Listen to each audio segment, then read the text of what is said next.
Right, it's 6 o'clock. We got we can get this thing started. There's a couple more coming. They can catch up if they get here. Call the meeting to order, and with that, we're gonna vote on the approval of the agenda. Don't have any minutes because the last time we met, we were meeting as the Founder Advisory Committee. So we'll approve that. I get a motion to approve the agenda. Second.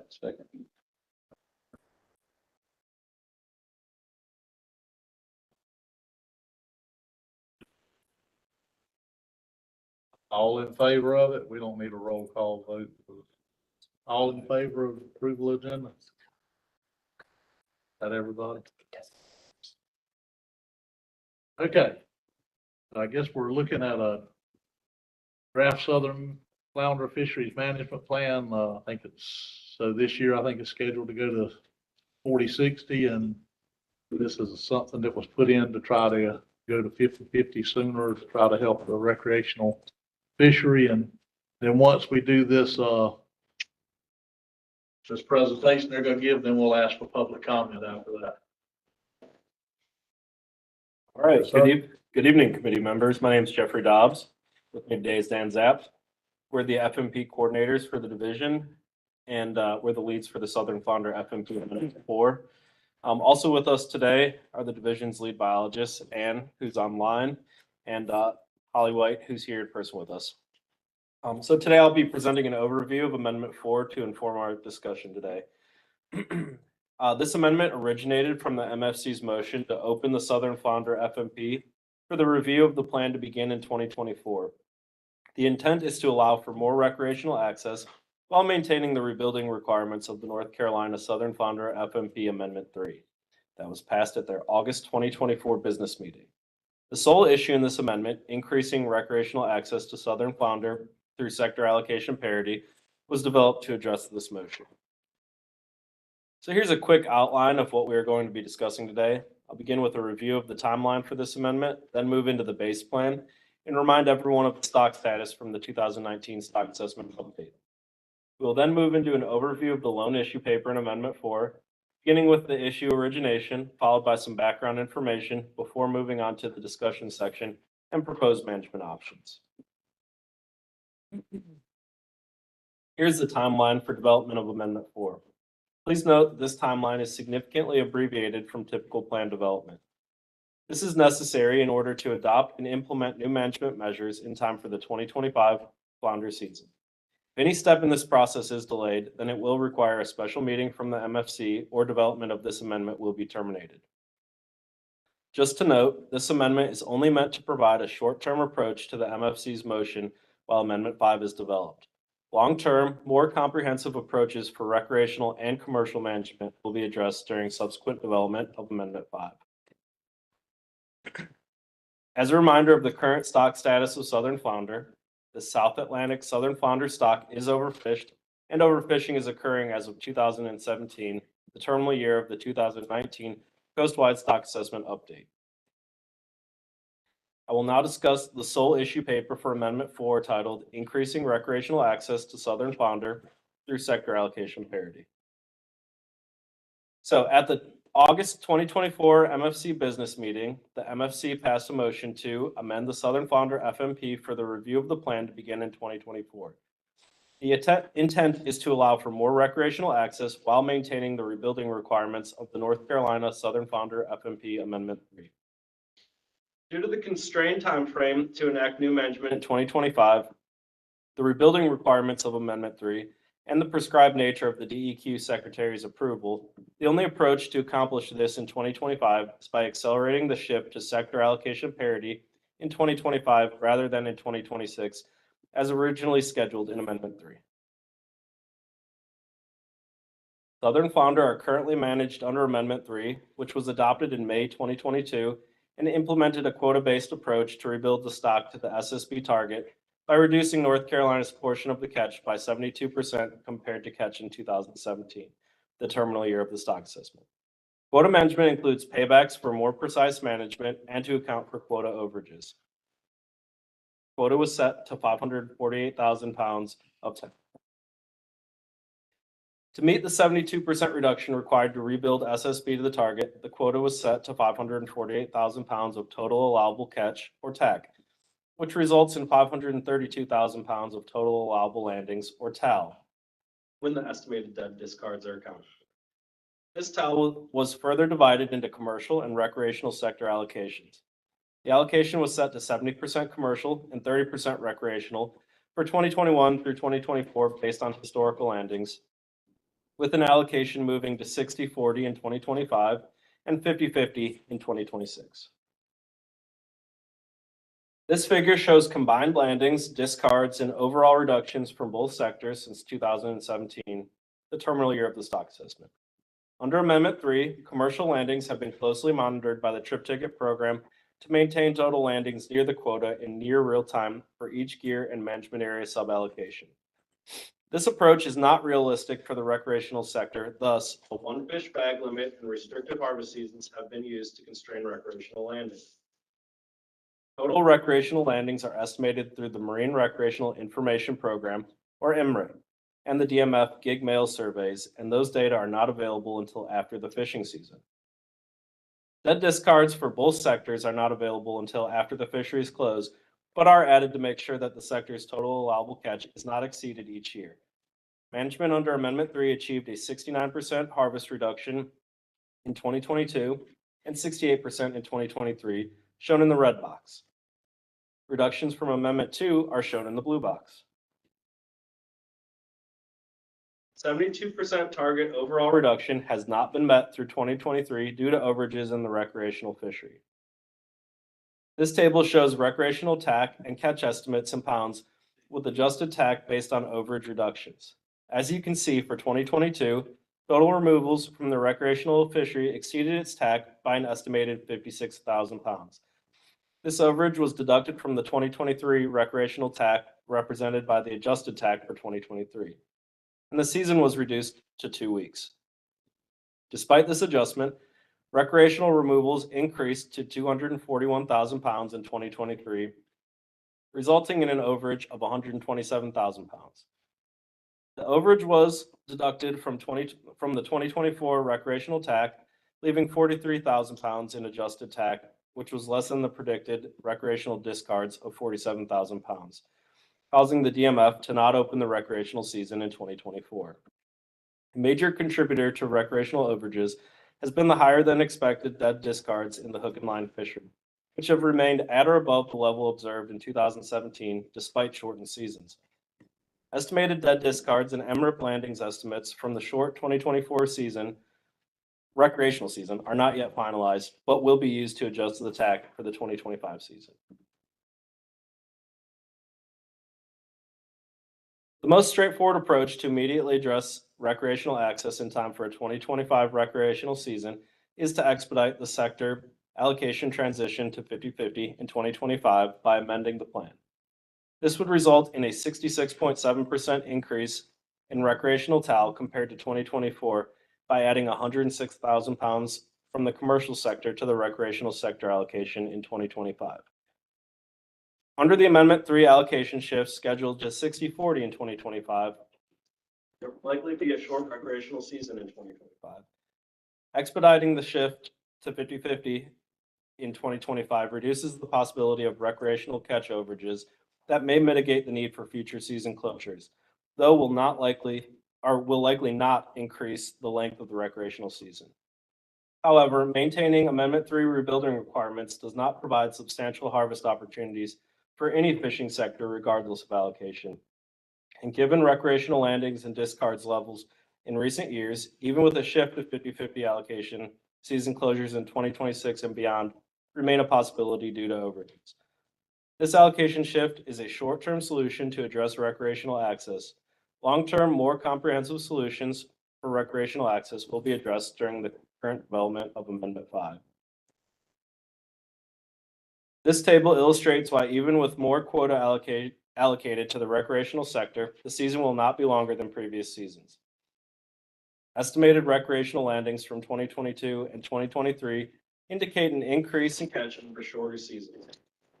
Shift to 50/50 allocation. Recreational season that maintains the one fish bag limit from Amendment 3 would need to be brief, likely between 2 and 4 weeks, to maintain allowable landings of 266,000 pounds while accounting for dead discards. Recreational catch estimates from 2024 will be available probably by the end of this month, and will be used to determine if recreational catch exceeded the adjusted TAC of 43,361 pounds in 2024.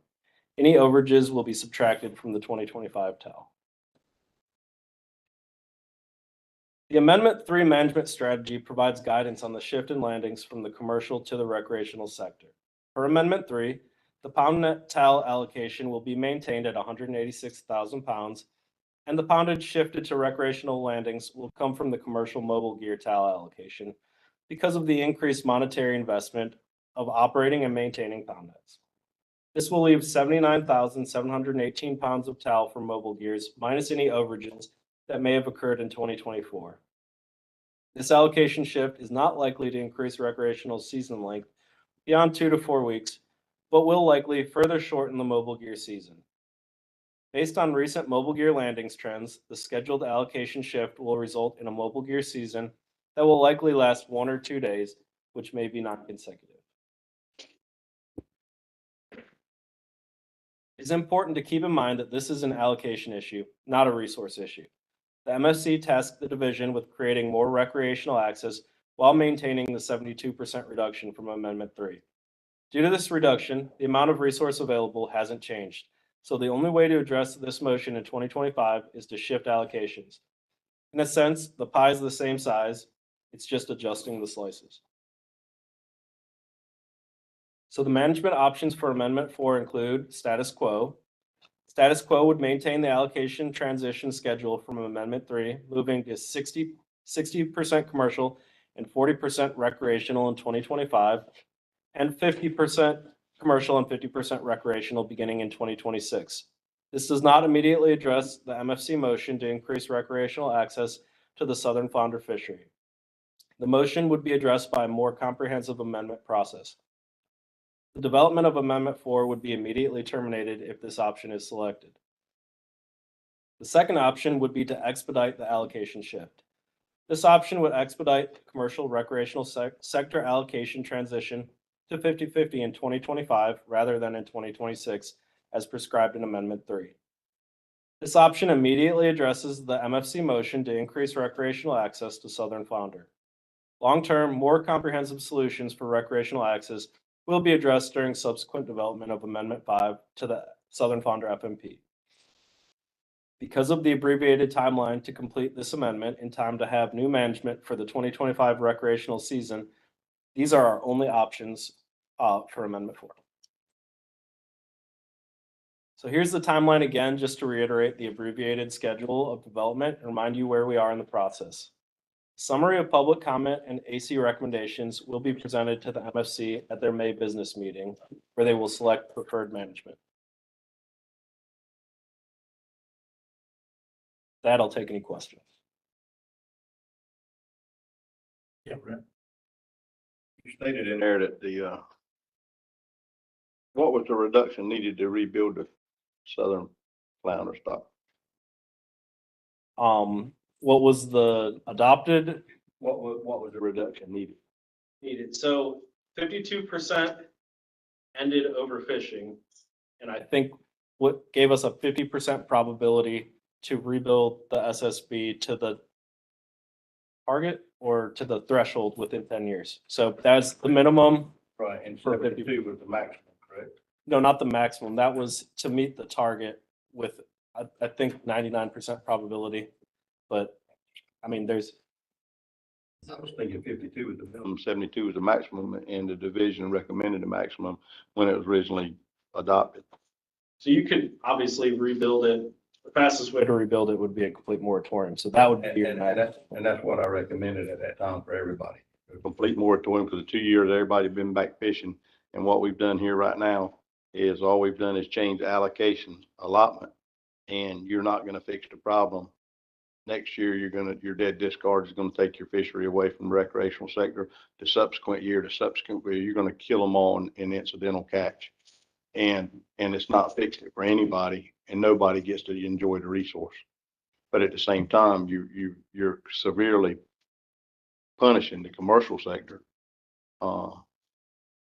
in trying to achieve something that's unachievable because your stock's getting bigger. You're never gonna achieve it because your dead discard is taking you out of it. It's really sad. It's really sad all these North Carolinians get taken out of a resource that's entitled to everyone in the state, and through overreaching recommendations, they're shuttered where they can't fish. I think that the easiest thing to do is the director could ask to reduce it to 52%, give both sides 10% additional this coming year, and you still would meet the targets and probably come closer to achieving goals long term, because the way you're setting it up, you're never going to achieve. You're never going to achieve what you're trying to accomplish.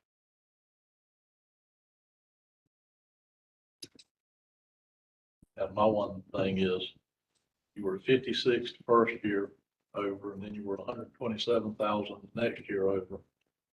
And you're sitting there talking about 4 weeks again now. So if you look at the trend of that, and the amount of people that take a week or two off just to fish flounder, I mean, we're not going to have a 26 season on the recreational side, because they're going to go so far over no matter what you give them this time. And, you know, when we brought this up at the commission, I don't think there was anybody in there that thought that the only thing that was going to be asked of the secretary was to come back with 50-50. I think we were trying to come up with a better solution than just taking from one side and giving to the other, because that was already on the table. The commission previously had already done that, you know, to go to 40 and then to go to 50-50. So I think it's important to note that dead discards have remained pretty static. They've been in the same realm regardless of season length. So I don't know that it's a fair assumption to say that we would expect discards to skyrocket. I'm not talking about discards. I'm talking about where you're over, you know, your overages or your overages. Said you were 56,000 over in 23 or 22 or whatever, and then you were 127,000. And you're only going to add 106,000. So if you were 127,000 over in 24 or whatever year it was, and you're adding 106, it pretty much tells me you're going to be over, and you're going to be over that year. I mean, you go out and look at how many people. I mean, I'm sitting there, he can tell you how many people are going to. If you ever remember when Jaws first come out and they were all going to hunt the shark, and everybody was putting a boat in from everywhere to go try to get the shark. That's what it looked like when flounder season opened. So Jeff, I think it's an important point, is that the division has been adjusting season corresponding to what the recreational take is, correct? So I think that, I'm just assuming that looking forward, let's say we go to 50-50, it's not like we're going to have a longer season, per what you said in your presentation. It's that we're likely going to have a short season that's going to be designed to not have an overage, hopefully not have an overage. Correct. Is that a correct assumption? Yes. That would And be our. that assumption, so you're taking the fishery who hasn't had an overage and playing by the rules, filling out all these different forms that you had to fill out to go fishing. You know, now you got to report daily. I quit flounder fishing. I haven't come up with a sea turtle. That's what I used to flounder fish, but I quit then. But so the guys have been playing by the rules. They've been doing everything right. They've been filling out their stuff. They've been calling in the damn log people or whatever they are, the observer people that call you 5 or 6 times a week, you know, and they've been doing everything right. And so I've never thought it was right. I wasn't on the commission when they did that. But so taken from those guys, and then you say, well, you know, the pound net fishery has a whole lot of money invested, so we didn't want to take any fish from them. Well, you know, if you got a guy who's got just if it's only a $10,000 boat and he's got $1,000, $1,500 worth of nets. When you tell him, you know, you got to fish a week last year, might get to fish a day this year, that's a lot of investment to him too.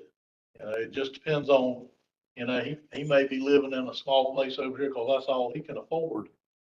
And so, you know, numbers are relative to what the person who's fishing has access to, you know, but that wasn't, you know, moving to reallocation wasn't what I was expecting to come back from the secretary's office with at that time. And it just looks like it's it's gonna happen in 26 anyway, because that's what the previous commission voted for. But, you know, I don't know, so you're going to 1 day for the commercial fishery. It's basically what you're going to.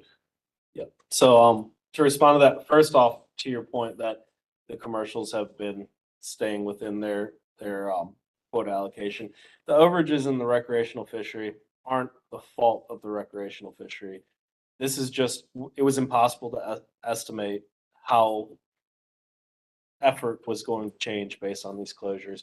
So our season didn't account for it correctly, but to say that the recreational fishermen did something wrong, I think that's an important thing that we need to, they didn't do anything wrong. It just that sector it went over the quota. So Sammy, I tell you, just like I tell Carter and the rest of them, if you don't think they're doing anything wrong, come down to my private boat ramp and sit there and watch them during flounder season. Mm-hmm. When they go down there with a cooler that's got fish in it, and they take it off the boat because their wife put up the SUV, and they take that cooler and put it in the back, take another cooler, put it back in the boat. So I guess watch it every day. I'm at the ramp every day. I can't speak to what individuals who are going to break the law do, but I'm saying as a sector, the overages that the sector saw were due to the inability of the division to estimate what would happen. Well, of course, we because didn't. you're not getting those out of there. Go ahead. Sammy, and it's important to note that the rationale of this on the commission is when I was on the commission at the time and we adjusted the allocation with the rationale that we would likely see an overage, right, given the cuts. And the idea of going to 50-50 would provide that justification, would provide an ability to, I'm tired. I'm just kidding. But it was hopefully going to be put in place so that we would likely be less likely to have an overage, because we knew going forward that managing a quota managed fishery in a really slow season, particularly on something like this with MREP, was setting the recreational sector up for failure. We knew that we were likely going to have overages. We knew that we were likely going to have discard problems, and that we weren't going to be able to count it in time. And that having this sort of larger allocation, and go in more historical context if we want to, would be what would be the best solution going forward. Now, the commission also voted to shift the allocation back. And my prediction at the time, on the record, but you can go back and look, was that we would have a closure this year. Yeah. And that's exactly what happened. And to be fair with what you're saying, I told Mike Hoppengard, because he calls me all the time, and I put him on the flounder thing when I was chairman the first time. And he called and asked me about it. And I said, if you put a tack on the recreational sector, y'all can close every third. I agree with you 100% on that. But anyway, okay. So we really only got one thing that we can really think about doing. Yes, sir.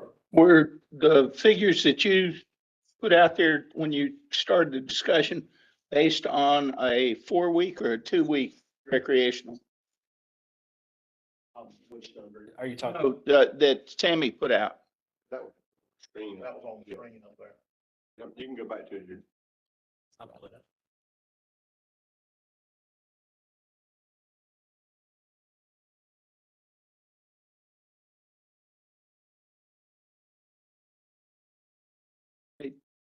You were talking about the 56,000. Yeah, so the first one is the 4-week, 2022, and then 2023 is 2-week.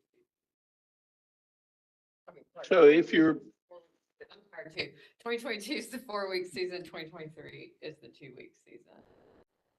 so what are you projecting if we went to a 2-week recreational for 25? As far as total catch and discards? Based on I mean, we still. are what you working saw in on 24 or 23? Based on what we saw in 23, we probably expect just a slightly bit more. Just as the stock rebuilds, but it's really hard to, it's really unknown. I mean, we have what. So that would not result in that much of an overage for the recreational sector with 2 week, is that correct? We are thinking, I mean, we're gonna have to evaluate the data, just based off of the dates and the harvest, but, I mean, we would set the season so as the data we have available to us, it should look like it will not exceed it. Sam, I believe Ann, who's online, had something to add to Okay, that. yeah, go ahead. And I think Holly answered it. I'm having a hard time hearing a little bit, I think, because of where the mics are set. But we can't. Part of the issue with managing the recreational fishery is estimating the effort. We did great at estimating what the landing should have been. That was based on our data that we had at the time. What we cannot estimate is the effort the recreational fishery puts in. And so what landings may or may not look like in 2025, to Holly's point, is unknown. 2 weeks, you're probably going to be safe at 50-50 not to have an overage. But that's not to say, hey, we didn't have a flounder season in 24, 25, we have a season. Everybody's going to go. So effort's way higher than it might have been otherwise. So it's really, really hard to estimate that recreational effort because you don't know how people are going to act. And that's part of what drives some of those overages in the recreational fishery year to year, if that makes any sense at all. That's Quick. It's important to note, though, what we're also looking at is we've had a big economic change in this time period. 2022, fishing effort was very, very high recreationally coming out of COVID. It has since dropped off big time. In 2023, it dropped off, and last year it dropped off a lot. And a lot of us are anticipating even further drop off this year. So that's also, anecdotal, but a lot of the other fishing effort has shown that recreational in the last couple of years. But, At least compared to the where I go on the water every day, it doesn't drop. At least compared to the COVID years. Right now out there. At least compared to the COVID years. Yes, sir. I just wanted to hopefully more directly address Mr. Tarpley's question. If we look at the last year that we have complete data for 2023 here, if you look at total removals, 241,000, that's including the discards. That would fall under what the allocation would be in 2025 if we went to 50. that's So the point under- that I was trying to make. Okay, yeah, under 50/50, if we use the last full year of data for reference as a comparison, you would fall within the quota. There wouldn't be an overage. And what would help more than anything, and what I was hoping for when we sent this to the secretary to get back, was to get away from when our opening is, because we have our opening when the fish are stocked up before they move to the ocean. And it's like down my way, everybody knows that those fish stage right there under the figure 8 bridge in that deep hole before they shoot out the Pitches Inlet. And when this opens, there'll be 50 boats. There'll be bumper to bumper. I mean, people's boats are touching each other and they're all catching 3 to 5 pound fish just as hard as they can catch them. And it's like shooting fish in a barrel. If we had this opening during the summertime, then the fish are scattered throughout the whole marshland and you wouldn't see these kind of numbers for the boats that are fishing. So one of our biggest problems is where we put our openings at, that we're. Very good point. Barrel the way we've got them now. Very good point, in my opinion. Well, that may be in your area, right? And I mean, you're going to see that very specific effort like we see in the ocean reefs here, but you also have a lot more recreational fishing in the summer months, right? When school is out, when you open up in September, I believe that was the rationale, is effort tends to be lesser, right? In September, and that doesn't mean you can't have directed effort. So I think that was the concern as well, is that if it's open in the summer, you're just gonna see a lot more general recreational effort. And also- Yeah, Sammy's right earlier. Tom, you're gonna have a lot of guys. I'm taking my 2-week vacation, cause it's flounder season and No I matter when, no. think they're gonna be there to crush them. Yes, sir, Brent. I don't know who this question is for, one of you three or Ann, but what's the average size of your incidental discard fish or your dead discard fish in the recreation? All we have is the South Carolina study. We don't have a way to really investigate that within North Carolina. So, But we will be evaluating it when the next benchmark stock assessment comes, but until then, until we can evaluate if there is a valid data set, then we are still using that 0.21. Right. And if everybody in here really realized what that was, they would understand that you exceeded them dead discards 4 times. Because the reality of the fish that's dying is 4 times or 5 times the weight of what you're putting down. And your stock assessment has changed that 3 times in the model. The last 3 stock assessments, you keep using different numbers, change the equation to what you want it to be. You're never going to get to where you need to be if you keep doing things. You got to make a hard line in it.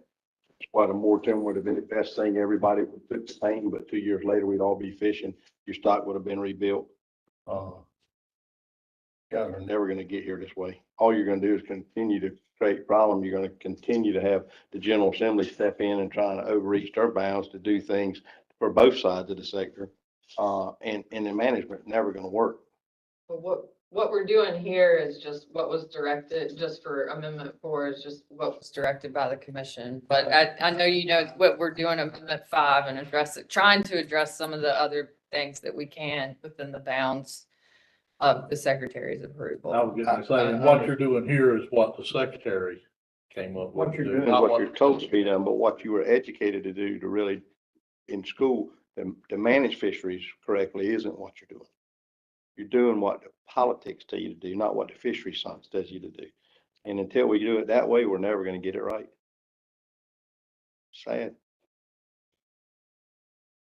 well, I would say that we're using the best available science that we have right now.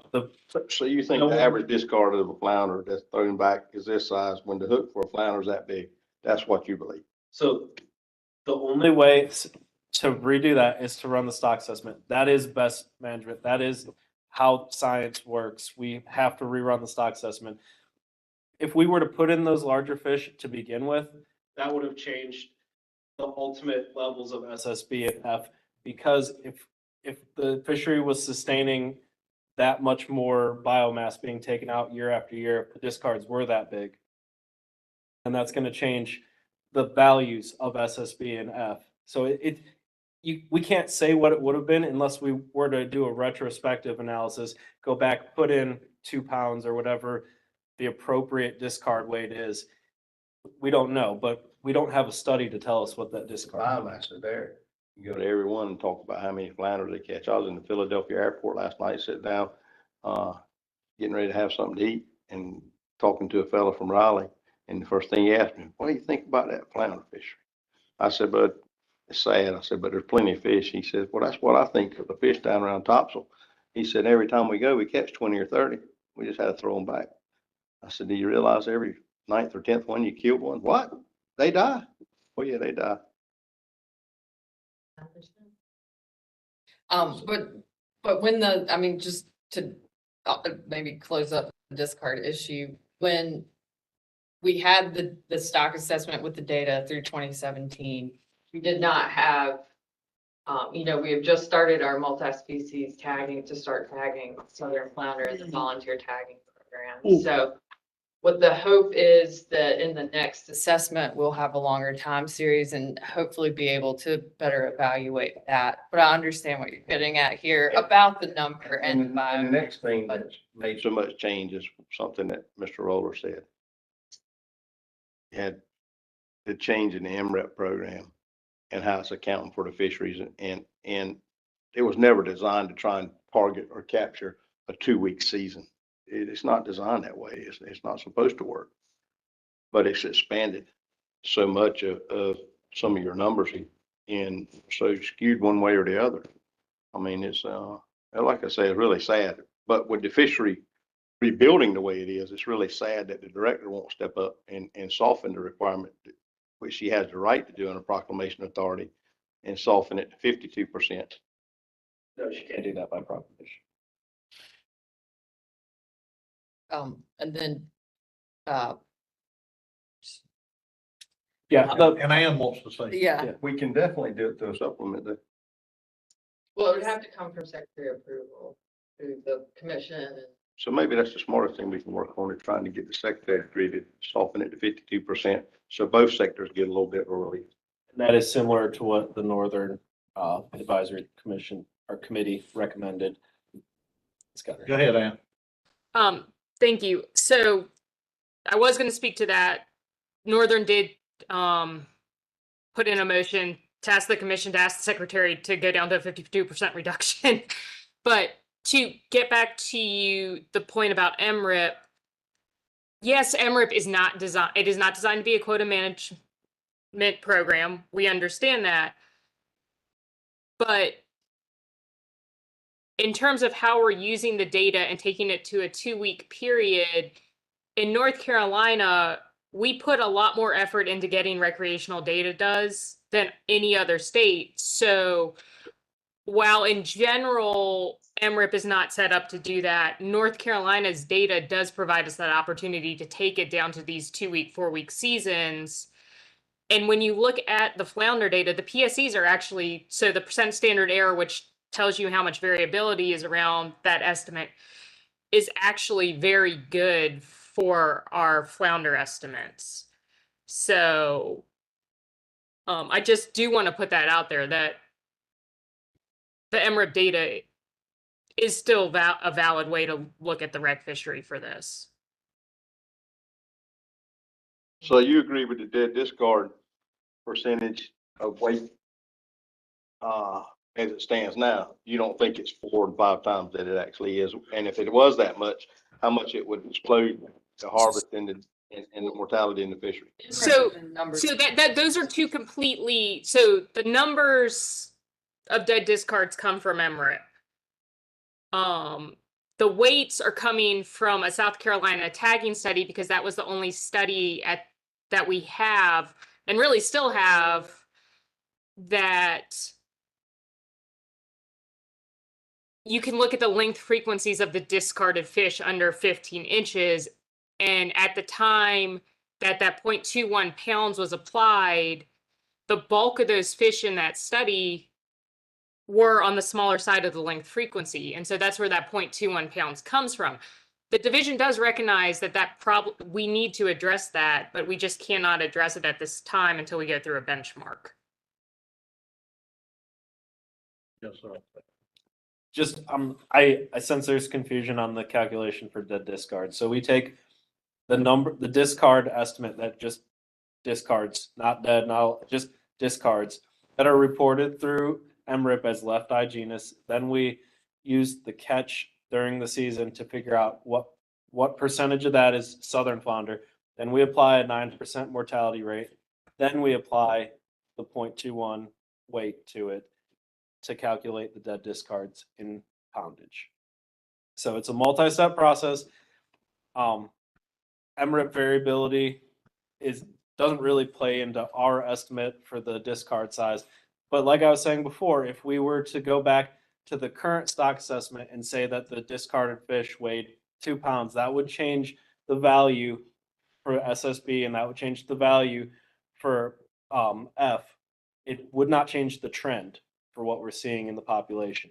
The population would still show declines due to our independent abundance indexes. And another thing I would say is, MREP, as far as I know, they still work at boat ramps and stuff like that. That's where they get their information.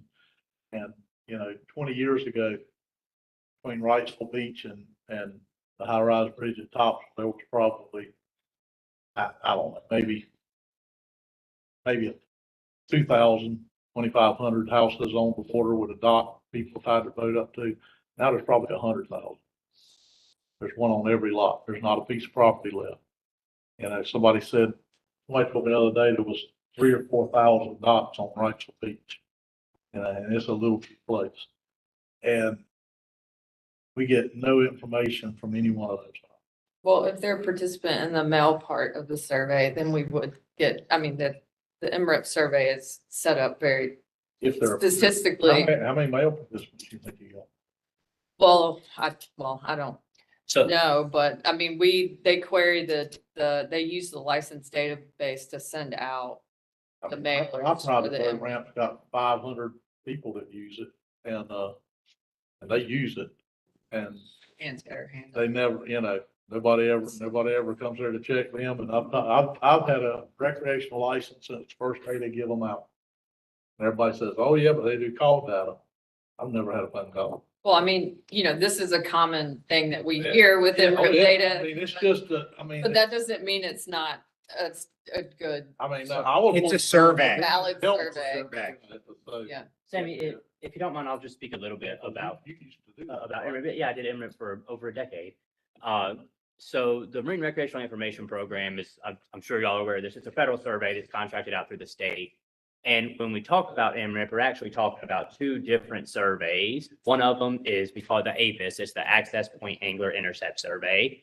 And that's the survey that Sammy mentioned where we go dockside, we go to boat ramps, to piers, to the beach, to marinas, basically anywhere the public can access the water. And it's not just public boat ramps that we go to. We also try to go to, like I say, private marinas, areas where like you do have a private boat ramp that has a substantial amount of activity. If the person who owns that ramp will allow us, we can have that on the site as well. That could be a site that could be added to our site register to go to. So the second part of that survey is the mail survey that Holly mentioned. It's a survey that is sent out. Basically, we take a subsample of the people who have a coastal recreational fishing license and send a mail survey out to them to get effort information. And that effort information that we get from that survey is combined with the catch information that we get from the dockside survey, the APIS. And that ultimately is combined to come up with our actual harvest estimates or our catch estimates. And a lot of times we do hear about that. Oh, well, what about the people who leave from a private dock? Like you have a house on the water and you have a boat slip, so you take your boat out, you're never going to get interviewed.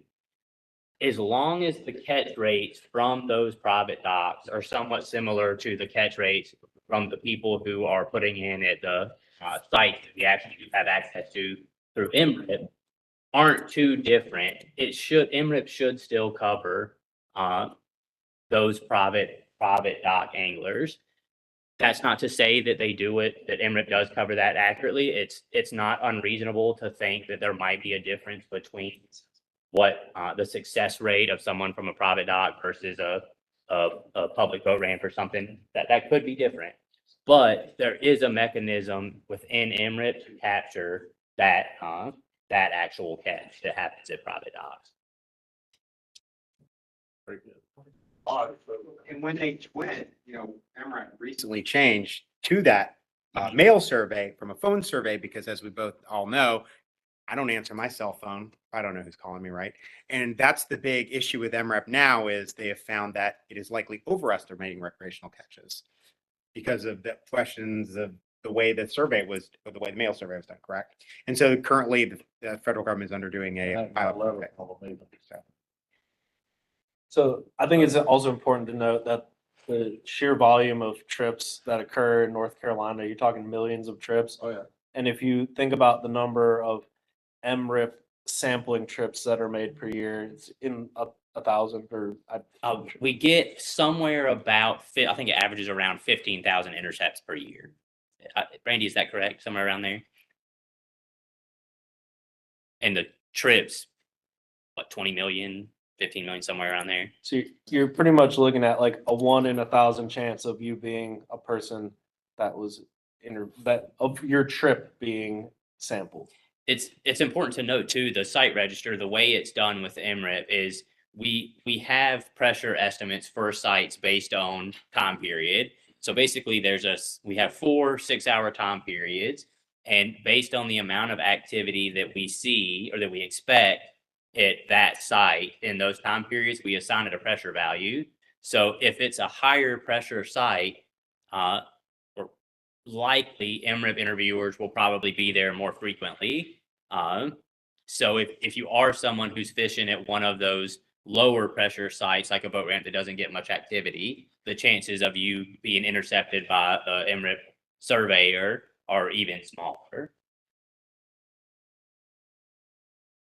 All right, we beat that horse to death. Does anybody want to make a motion about, oh, I guess we're gonna do public comment. Yes, sir. Got one public comment, Gregory Judy.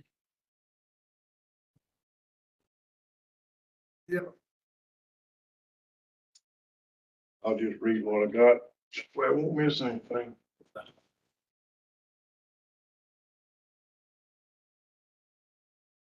Members of the Finfish Advisory Committee, I thank you for serving, and I thank you for the privilege to speak. I'm Gregory Judy. I'm a commercial gillnet fisherman, and I live in Washington. I'm 100% opposed to increasing the rec allocation of the southern flounder quota a year ahead of schedule. There's no scientific reason to do this. It is a move by some of the Marine Fisheries Commission to placate their recreational fishing buddies who are hopping mad because they didn't have a flounder harvest season in 2024. The reason they didn't have a harvest season was because the rec fishermen killed so many southern flounder through their catch and release practice during the previous year. Southern flounder MFP is pretty straightforward in its wording. If a sector of the fishery exceeds its quota, then the quota for that sector is reduced the following year by the amount of the overage. But somehow some of the MFC members have it figured that because the rec fishermen killed more fish than their quota allowed, they should be rewarded by allowing them to kill even more fish at the expense of the commercial fishermen. How unfair is that? North Carolina General Statute 143B-289.52 calls for the fair regulation of commercial and recreational fishermen. This move to expedite the allocation of the southern flounder quota is not fair. Commercial fishermen are already struggling under restrictions to blue crab, striped mullet, oyster, and speckled trout. The MFC needs to stick to the original allocation schedule for southern flounder. I don't know what the exact time frame was. Maybe it's the 1950s or 1960s. The western states had to restrict hunting license sales. There was just too much pressure on their big game animals. At some point, DMF and MFC are going to have to restrict recreational effort. There are just too many people on the water. If the people are on the water, they're catching fish. If they're catching fish they cannot keep, they throw them back and keep on catching and killing. Let me repeat, there's no scientific reason to reallocate the quota ahead of schedule. It would, in fact, cause more harm to the rebuilding effort because of the increase in dead discards.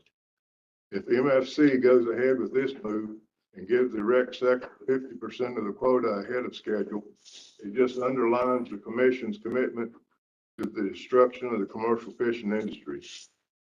I'd like to say something that I've thought about during y'all discussions. Last year, of course, we had an abbreviated gillnet fishery, and I had 3 of the best days poundage wise that I've ever had. It's not because I'm a better fisherman. I'm fishing 2/3 of what I used to fish. It's because there's a lot more fish out there. So if the recreational fishermen are given the same amount of time, those fish are going to be out there to be caught. And if they can only keep 1 fish, then they're going to be throwing back 20. You need to take that into any calculation you make for the season. But I want to say once again, I think it's completely unfair to take fish away from one sector and give them to the other. We need to stick to the original schedule. Thank you. Thanks, sir. I guess that's everybody that wanted to speak on that. So somebody want to make a motion to send to the commission? Yes, sir. Make the motion that we ask the secretary to allow the director to move reduction to 52% if the stock is already rebounded to some extent, and it would allow 20% increase, which they could give 10% to both sectors. That should allow for a viable recreational season coming forward. Would that come from the director or should That it? would come from the secretary. We had to ask for it. But would it be to ask the Marine Fisheries Commission instead of? You can put in there, ask the director and the chair. How about this? Ask the director and the chairman to meet with the secretary. How about that? Sounds Can you good. put that in there?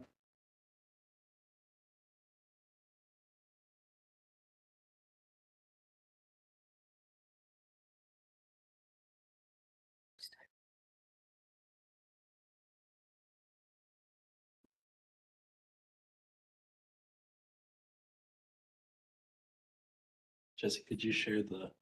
Yeah, You gotta get all that wordsmithing done first. so much worse. So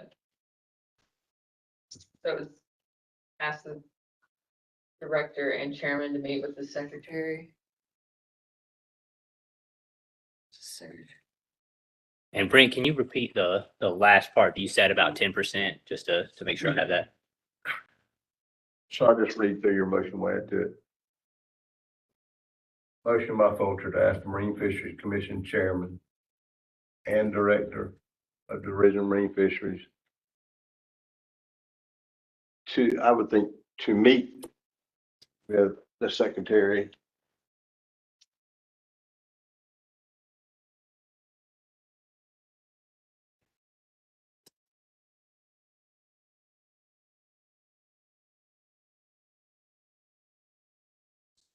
to allow the lowering of To meet, to ask, to allow the,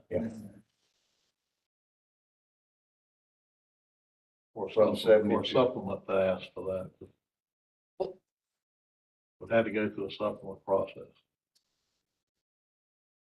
Not necessarily. We're working Don't have to go on, through. Okay. and we're working on Amendment 5 at the same time, so How did the Northern kind of trap that? Because I know they kind of said. The 52% because So, what's 72 to 52, which would allow, if you give me 1 second, I can pull up the Northern AC's motion and read it out to you to see if you, I think you got it right here anyway. Yes.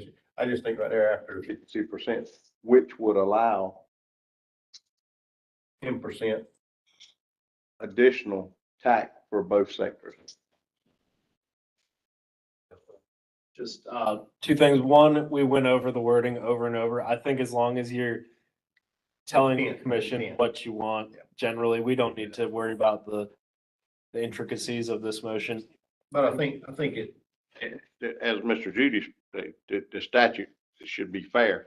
But even though we're not at 50-50, this actually allows the rec sector a little bit more than, I mean, you're going back to try and split it, it would be 4 to 6.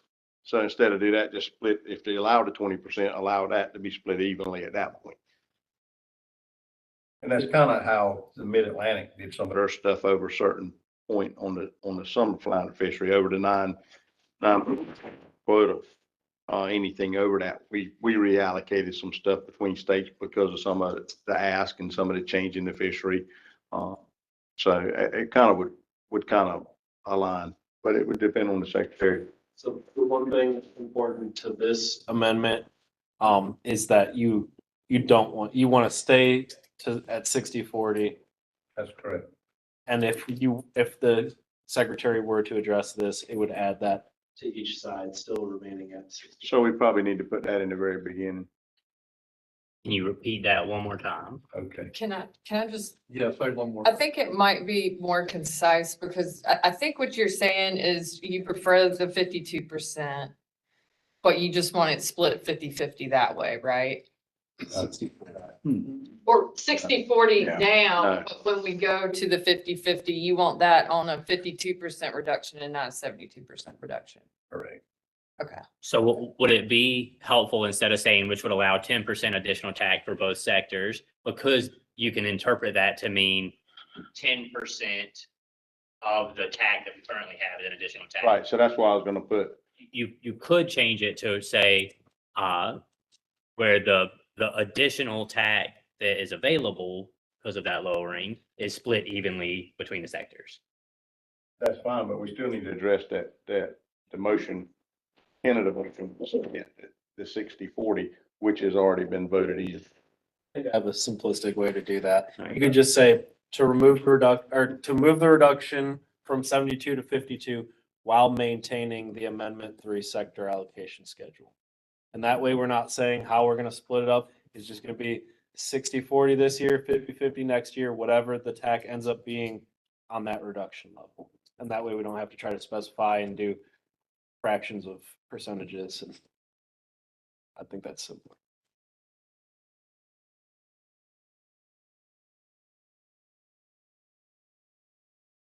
Can you repeat the maintaining? 3 allocation schedule.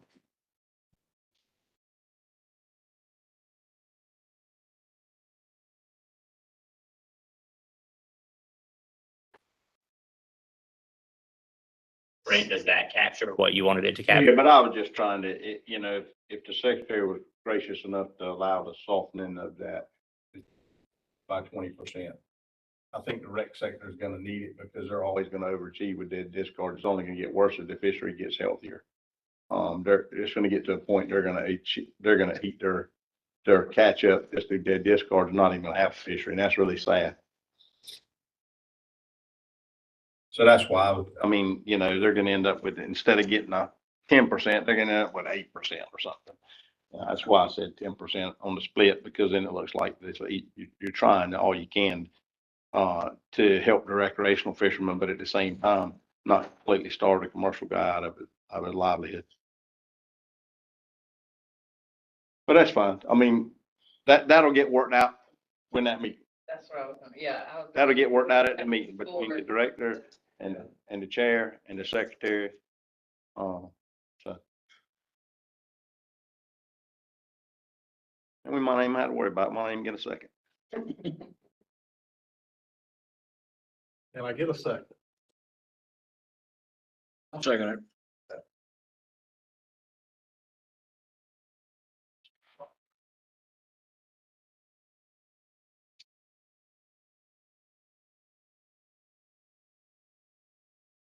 And Sammy, do you want to allow any discussion on that motion?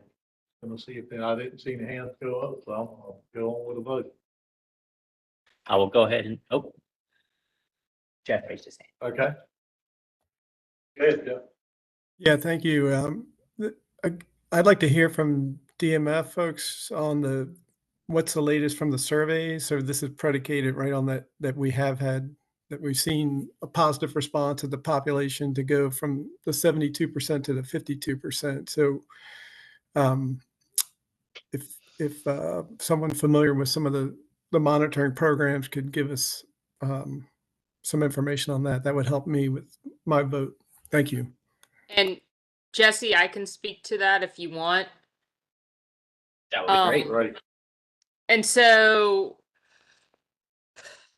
we had updated the assessment, and didn't you with data through 2022? And when you look at that assessment, because that's the coastwide assessment, so it has the data from the other states as well.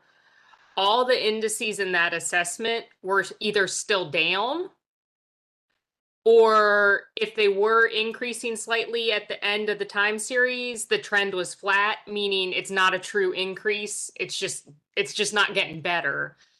North Carolina in particular, when you look at our recruitment index, 2023 was the lowest year in the time series.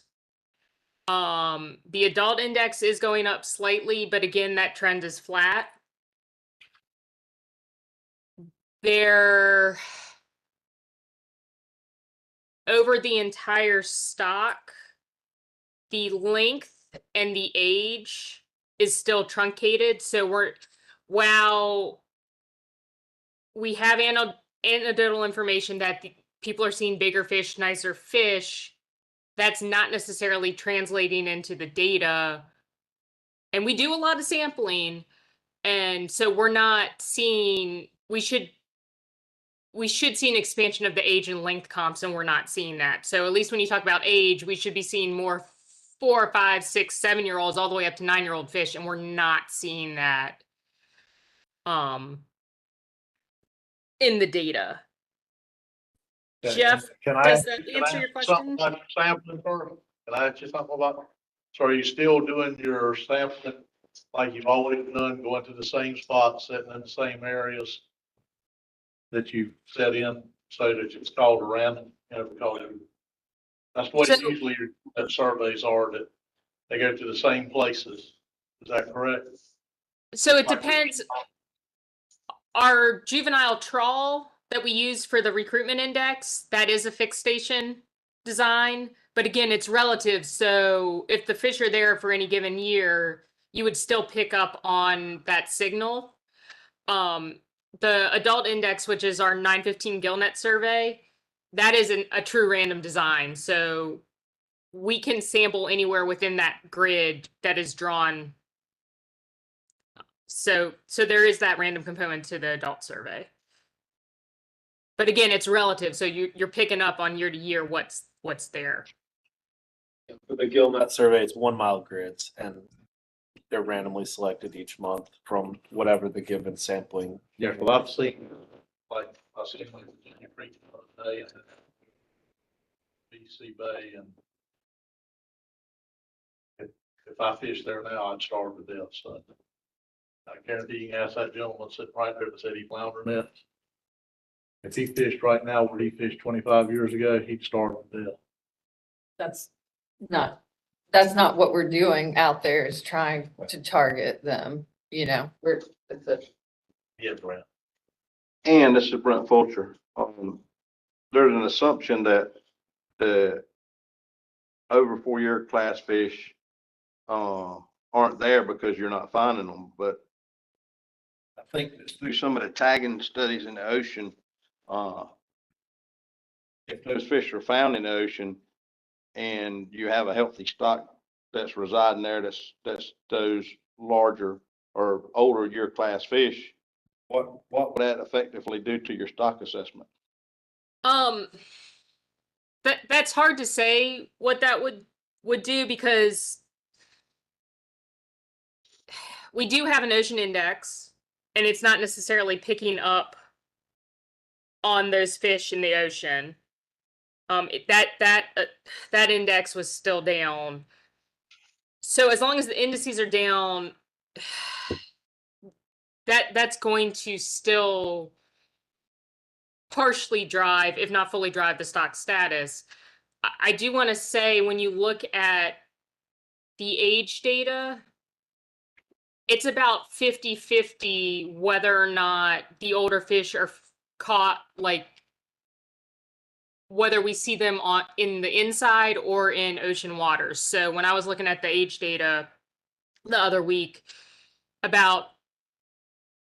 for say our age 7s, maybe 56%, and these are not the true percents because I can't remember them off the top of my head and I don't have the data open, but it was like 56 were from the ocean, but then the other 7-year-old fish were caught on the inside. So we should still see these fish on the inside, and they should still show up in our sampling programs, whether it's the commercial or recreational sampling that we do, or it's our independent sampling that we do.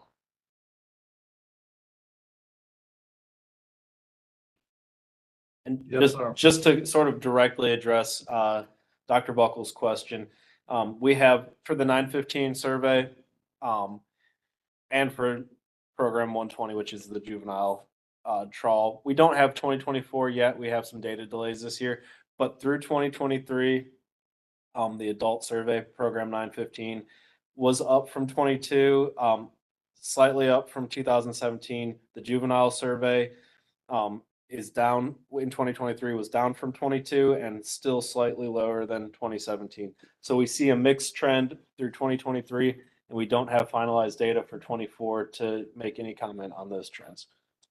And it's also important to note, I mean, we're still early in the process from taking the 72% reduction, right? Like, it's only been from going into the fourth year of it.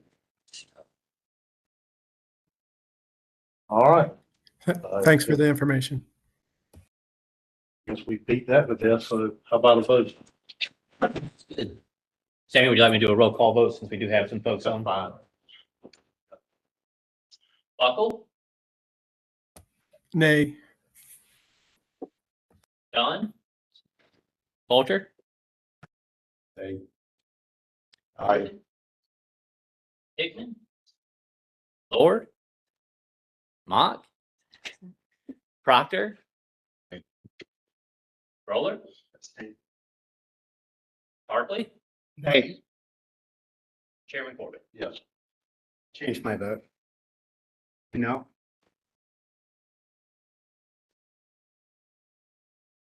That is 3-3.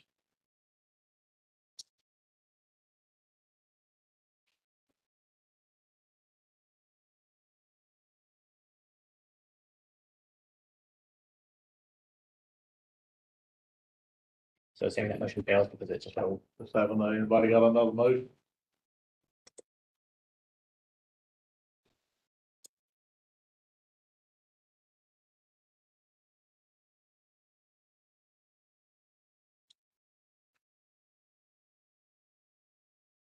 So if we don't have another motion, we won't send a recommendation to the commission.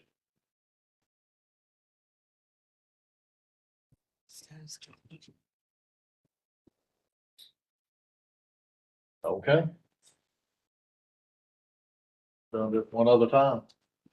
All the meetings I've ever had. Sammy, if you don't mind, we'll kind of just speak a little bit, or maybe give Jeff or Holly a little bit of opportunity to speak, just to make sure. So the motion that was just voted on was to lower the reduction. There's still the amendment 4 kind of on the table. So if one of the committee members would like to make a motion to either move forward with Amendment 4 or to remain status quo in regards to Amendment 4, that's something that could be done also. I think that's pretty much all what it was. Anybody want to make that motion? Make sure. I can make the motion, but I think you're gonna have the same vote. Make the motion to keep the 60-40. amendment the same as the commission originally intended at 60-40 for this present fishing year, which I think is a fallacy for the recreational sector, but I think it's the only fair way to manage the fishery.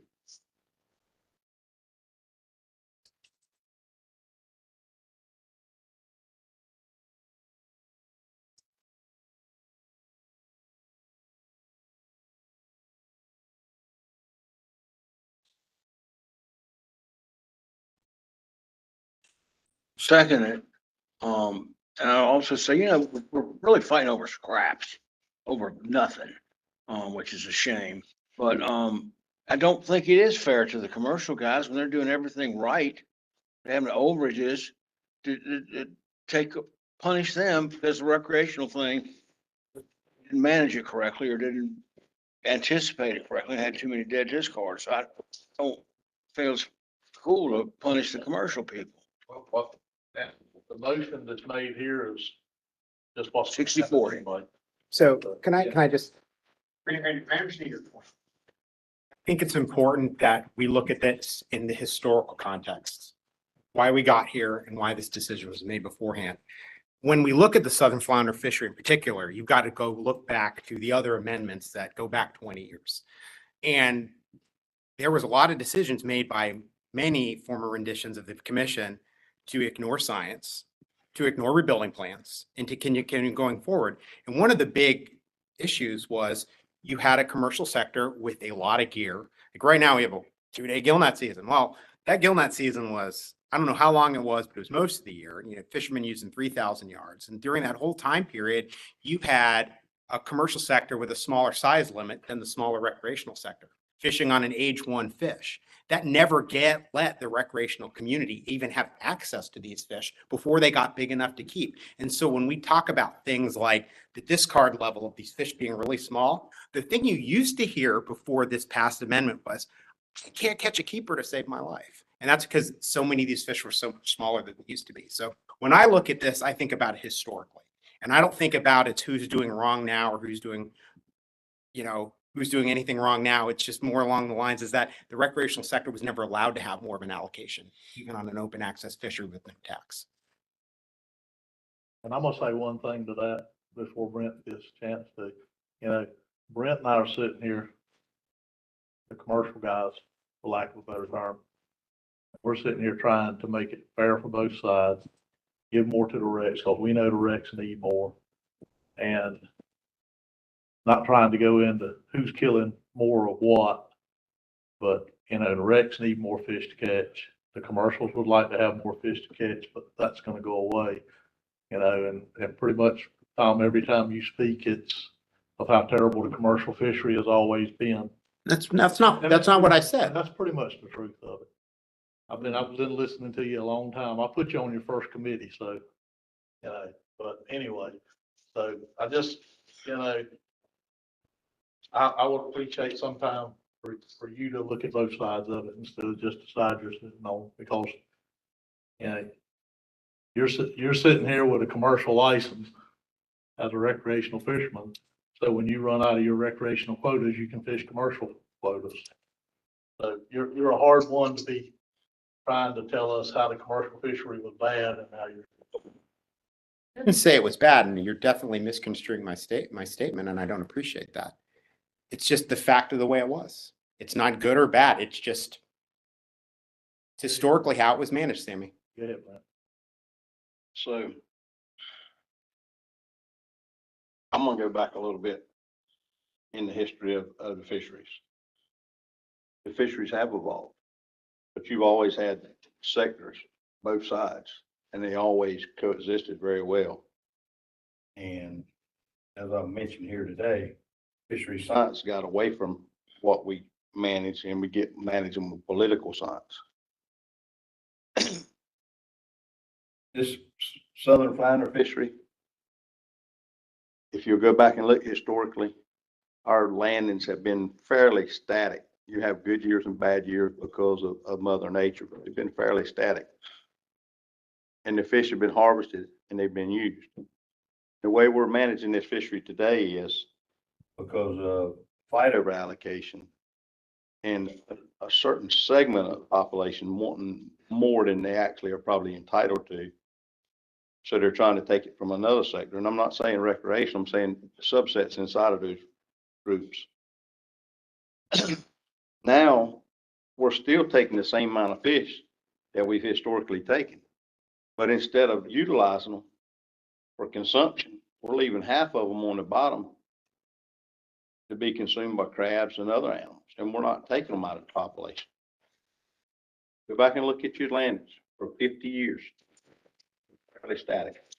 And have good years and bad years, but they're fairly static. One thing that happened, Sammy Corbett mentioned the Beasley turtle settlement. When that happened, that changed the gillnet fishery in this state immensely. And it also changed what the division had for landings of fish, because none of it was ever quantified what the reduction and what the commercial sector took as a hit and what they continue to take through that time. But everything you always hear is it's extrapolated. And even if you didn't catch it in June, you caught it in September or October when it went to migrate out of the larger body or the smaller body of water to a larger body, or leave to go in the ocean or wherever the fish actually goes. Say, they don't go south, but they go south. They say they don't go in the ocean, but they go in the ocean. They stay in the ocean, a lot of them. But we've caught them north of Wimble Shoal in the trawl fishery before we had to quit catching fish because of interacting with sea turtles and not being able to pull a flounder trawl in the ocean because of interacting with endangered species. What we're doing here is all wrong. And I don't know how we ever get back to where we're supposed to be, but we're all supposed to be able to get along and sit down. And we're supposed to be able to sit at this table and come up with solutions, not come up with animosities toward each other. And I want this, I want that. I want to make it better. I didn't come in here saying the hell with this sector and all for the others. I came in here trying to figure out a way to get them both a little something because they both need it and they're both entitled to it. So Anyway, if we can't get there trying to do it right, I'm just gonna stick to the plan, and that's the reason I made the motion, was stick with the status quo. But I think we're all better than status quo. I think that's why we're on these committees, because we're the ones that's supposed to be able to figure out the solutions. That's a travesty when we don't. Do a roll call. We got a second, right? Yep. Do a roll call again. You want to speak? Miss? Oh, okay. I was just gonna say that I've got some concern, in that we're not getting data back from the commission quick enough to, no fault of yours, it just takes time. But we're not seeing the increase that we're hoping to see because of the time. And I'm a little bit concerned with reducing that target reduction from 72 to 52, when the preliminary data that they do have, the most recent that they do have, is not showing any improvement. And I wonder if we shouldn't let that go for at least another year to see what the next year's data looks like, or see if you guys can speed that up a little bit, get a little better assessment before we make changes. Well, I will say for the assessment part of it, that is it's a multi-state assessment, so we have to do that in conjunction with South Carolina, Georgia, and these. And they have recommended to us in our multi-state work group that they do not want to consider doing that until a few years down the road, which is probably like 2027, something around there. Just to start doing a new benchmark assessment. Well, I don't think that means that North Carolina doesn't have to respond to the data that we're getting. Yes, so yes, we can definitely look at, we monitor our trends annually through our FMP update. Right. God, those like what you. I just want to put it out there about the assessment part. Yes, sir, Brent. I'm gonna lift one thing out in all of that. In any type of viable management, you have never seen a cattle farmer kill every cow and keep every steer in the field. And that's what we're doing. We talk about the small size limits. We're leaving our juvenile males in the population, and we're actually harvesting all of our females. We'll never do that. A farmer would never survive like that. We're never going to survive. We're never going to build a population. You need to try and harvest the smaller fish, allow the larger fish to continue to repopulate and improve your biomass. But nobody ever wants to talk about anything that's sensible. They always just want to talk about fight. Maybe we ought to be looking at slot limits on flounder to protect some of those larger fish and harvest some smaller fish. That has been evaluated in the previous amendments, and just slot limits for flounder just don't really work. Just the flounder life history, right? You can have a keeper size flounder, but it might be a 2-year-old, right? Well, I remember seeing those data, but that may be something that we need to continue to look at as stock size distributions are changing. But as Brent says, we need to get there somehow. I just want to let you know, like, we do evaluate that. Go ahead, Ann. So Holly's right. We did look at that in Amendment 3, and it was actually something the commission chose not to adopt any sort of slot limit, because the slot limits available, you would have had a 1 to 4 inch slot, which it's not tenable. The problem, I think these are all discussions we've had at the division, and definitely are going to be talked about most likely with Amendment 5. But to kind of temper, I guess, some expectations, part of, to Brent's point, and I'm not sure who the other person was who's speaking, because I can't really see who's talking and I don't recognize voices necessarily for this AC. But to drop the minimum size to harvest fish, we don't have that link frequency data to say what would be, how much harvest that would actually be. So you could, if you had a lot of smaller fish, you could actually exceed your quota faster. If you were to drop that size limit, but we don't know because we don't have the link frequency data. That's one of the things, to Brent's point earlier about the link frequency of, or the weight of the dead discards. We have that South Carolina study, but we need further information. We need that South Carolina study. We need North Carolina data to be able to say exactly what that looks like. So.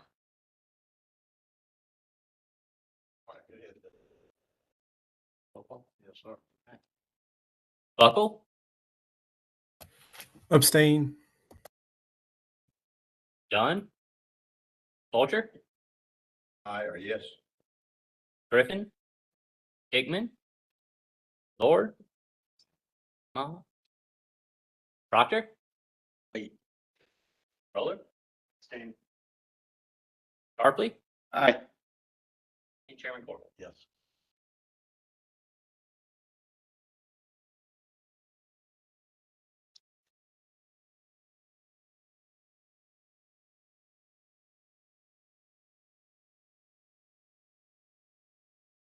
Motion passes 4-0 to 2.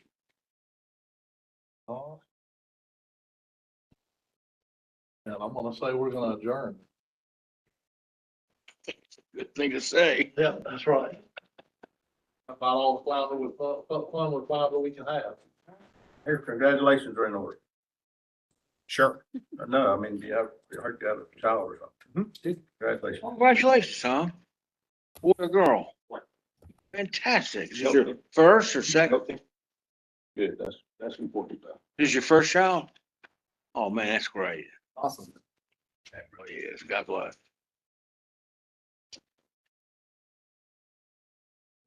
Congratulations, Tom, and thank you, Sammy.